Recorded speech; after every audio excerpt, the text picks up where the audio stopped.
Well, what is this confidence that Atiku will win outright? What is it based on? Because there are people who are saying, look, this election, this race is so tight that it will most likely go into a runoff.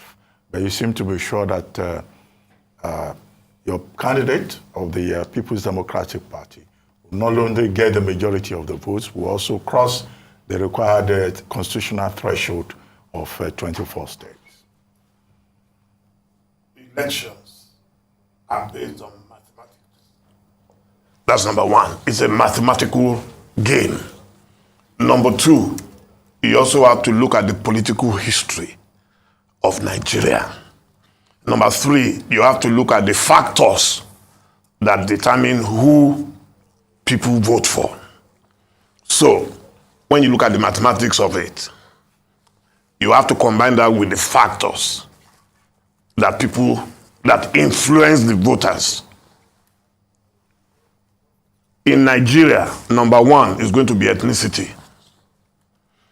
Even in America, they call it the race factor. That's why you see the whites, the blacks, the Hispanics. In Nigeria, you have different major ethnic groups. And each of them are deeply entrenched.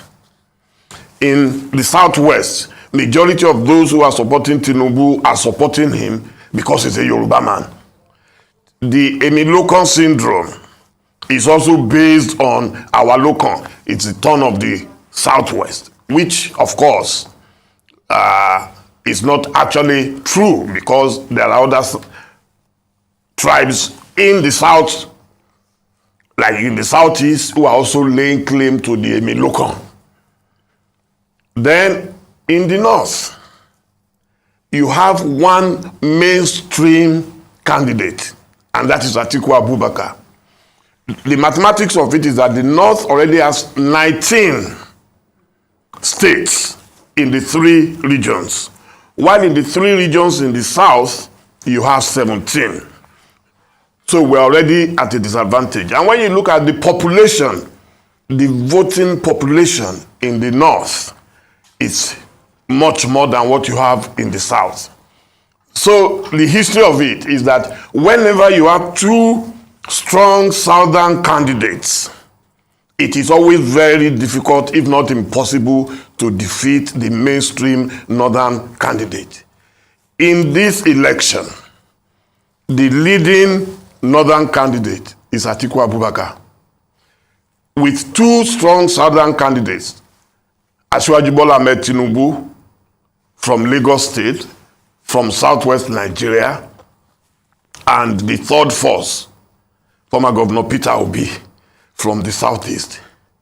The only candidate in this race who has his footprints in other parts of Nigeria is Atiku Abubakar. The 2 in the South will fight themselves, one in the Southeast, one in the Southwest. Atiku does not suffer that kind of challenge. I know you are likely to say, oh, Kwankaso? No. In 1979 and in 1983, we had Malam Aminu Kano who was in charge in Kano. It's always been like, it's the same replay. But it's not just the Kwankaso factor. There are APC governors. No, that's where I'm going. Strategic places in the No, north. don't worry. Would they make themselves politically relevant? There is nothing they can do. Many of them are already lame dogs. There is nothing they can do about it. The reason some of them can attack Buhari frontally, the way they are doing now, is because they know he's on his way out. When you're on your way out, all your enemies will converge. All the governors have acquired, most of them have acquired their enemies in the last 8 years. There's nothing they can do about it. They have become lame dogs. They cannot dictate. I can tell you, I have friends in APC. All their permutations today is predicated only on one thing, that the governors will make him. There is nobody who relies on outsiders to make him president in Nigeria. It is impossible. You must first of all make sure you hold your base down. Of all the candidates, Tinubu is the only person whose base is shaky. The Southwest, I can tell you that in Lagos, 3 people are going to split Lagos. Tinubu, Atiku, and Peter Obi. There is nothing you can do about it this time. the three will get their 25%, then I don't know who takes the lead. And that's all that we need. In the north, today, Tinubu is relying on governors. The governors might give him 25% in a few places, but in most places he will not get it. That is clear to me. So whenever you have two strong southern candidates, it is going to be difficult. Right. And you can see that Obi is eating into the southern votes. Well, let's talk about polls, because that's also an indication in some instances of the pulse of the people, of the inclinations of the people. Recently, STARS, a Pan-African organization, had released perhaps the biggest sample, 6,220 people polled. And in their findings, 27% of the people were going for Peter Obi, 15% of the vote to Asiwaju Bola Ahmed Tinubu, and your candidate comes in third at 12%. And this was, in terms of the breakdown of these 6,220 people as sample polls, what's your take on polls? Because as we mentioned earlier on, your candidate hasn't fared very well in polls. It's come second in or third, perhaps, in some of the polls. And their poll, by the way, aligns with next year's and ANA polls. I enjoy reading polls, but in a largely illiterate community, polls cannot determine who wins. Majority of the voters in some parts of the north, if you do the polling 20 times, they will tell you it's because who are those who are more likely to be able to use technology? They are in this side of the country. How many people were polled organically? Let me use that word. It has to be organic. I am telling you that it will be a fantasy of the highest order for anybody to say Obi will win most parts of the north. It is impossible. I'm not a gambler. I would have put a bet on it, but I'm telling you that it is impossible. You see, polls are based today more on the theory of who is likely to vote. And of course, they depend largely on technology. Technology has not permeated Nigeria enough to the extent that you will go into Sambisa forest, you will go into Kebbi, you will go into Zamfara, you will go into Sokoto, and you'll be able to get people to respond to those questions that pollsters look for. So that is why it is very easy for them. All the polling that I have seen, none has indicated that they went into the grassroots. None. So if they have misfired, you can't blame them, because it's the same thing I remember when I met the publisher of, what's it called? These guys who do the rich list. Forbes. He came to Nigeria. And I told him, I said the criteria you use for determining the richest people is faulty. He said, why? I said, because you are basing everything on stocks. In Nigeria, we have a man who is making money every second, and he owns most of the companies alone. Yet, you will look at people who are also overexposed. Who is that man? Oh, Mike Adenuga, the chairman of Globacom. He owns, every year they will put him at number 6. There is nobody in Africa who makes money per second and owns the company alone. It's the same thing with pollsters. He owns Glow. He owns Glow. So, you understand? That's the only man. So it's the same thing with pollsters. They make sure that everything, and I've worked with a polling company before. As a kid, I know some of these kids will sit in a bukateria and they are filling the forms. So you're saying all the polls are false? I didn't say they are false, I said they are faulty. Okay. So there is a difference. They are faulty. If they can show me evidence that they went into the rural areas to speak to the people, you can see it. And all you have to do is look at the pattern. Even many times in the past when they predicted that some people would win, and they didn't win. It took our own Buhari 4 attempts. Are you saying Tinubu is more popular in the north than Buhari? that he will now have to depend on the North to make him president? The answer is no. The only man who has been able to build that bridge across Nigeria is Atiku. He's been at it for 30 years. It's not a joke. There is no part of Nigeria Atiku we get to do today and he will not have one friend or the other. Tinubu has to struggle to do that. And now he has to rely. And that's one of the reasons why this currency issue is the way it is. Because they need to pump a lot of money into those places where he's not popular. And with the currency controversy, it becomes more difficult if they are not able to spend that money. That is it. It's a very simple thing. They are just struggling to build. And all your polls say, Obi cannot win the election. That one, there is no question about it. Because you need structures. I was the first person to mention the issue of structure. I said, oh, he's talking rubbish. You need structures. You will see what will happen in the coming days. I can't reveal our strategy. You will see that the only party with the ready-made structure for that election is PDP. There is no other party. Okay, it's good you mentioned this vote buying by saying, oh, the APC, they're trying to stockpile funds.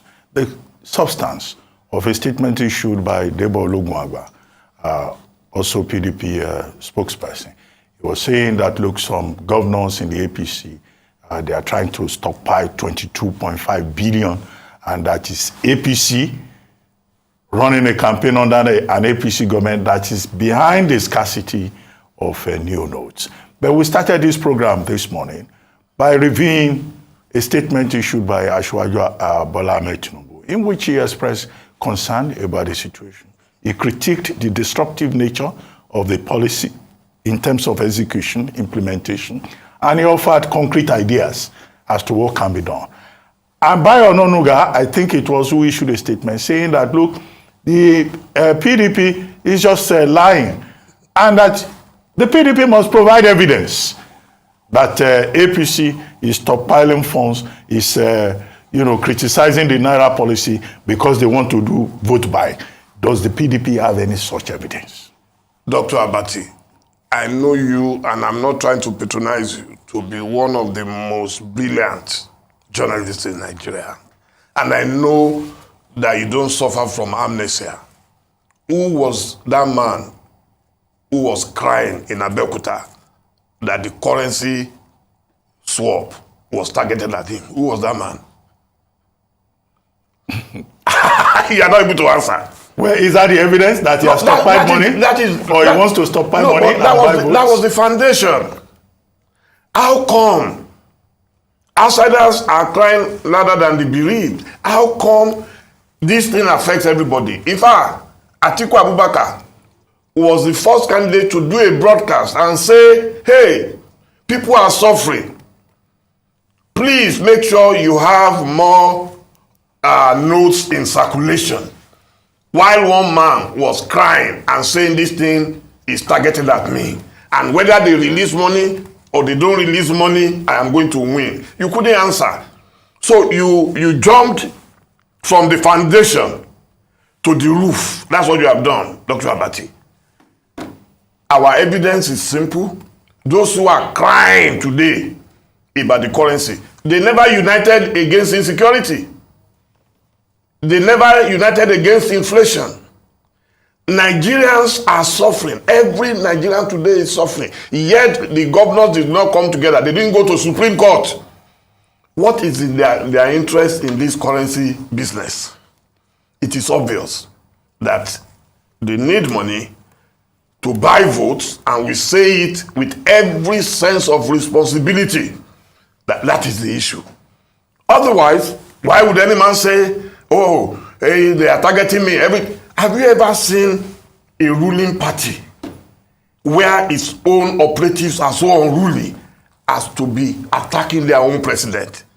A Buhari that they all used to worship, suddenly they are worshiping him in public. Well, the structure of the old is one of corruption, is the old way that the young people want to do away with. So he's not interested in that kind of structure.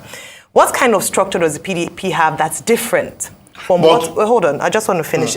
What kind of structure does the PDP have for Nigerians that's away from the old that the young people are clamoring for? Because what you're saying is that your candidate is part of the old system that they voted away. The second thing I would like to talk about, because you talked about the internal wranglings within the APC, with the governors, speaking against the policy of the president. But we can say the same of the PDP. And I'd like to just ask you, in terms of the G5 governors, what's the updates on that? I know they haven't yet said who they'll be supporting, as they promised us in January, but that has blighted the PDP campaign, because they've said that a house divided itself against itself cannot stand. 5 of your governors have had some agitations, and they'd come out to say they were not, and they have demonstrated that they're not supporting your presidential candidate, at least up until now. What's your take on that? What you have in PDP is a civil war. What you have in APC is a world war, where governors are attacking their own president, attacking the leadership of their party frontally. In PDP, yes, 5 people, one of them agreed that he lost the election. That's normal.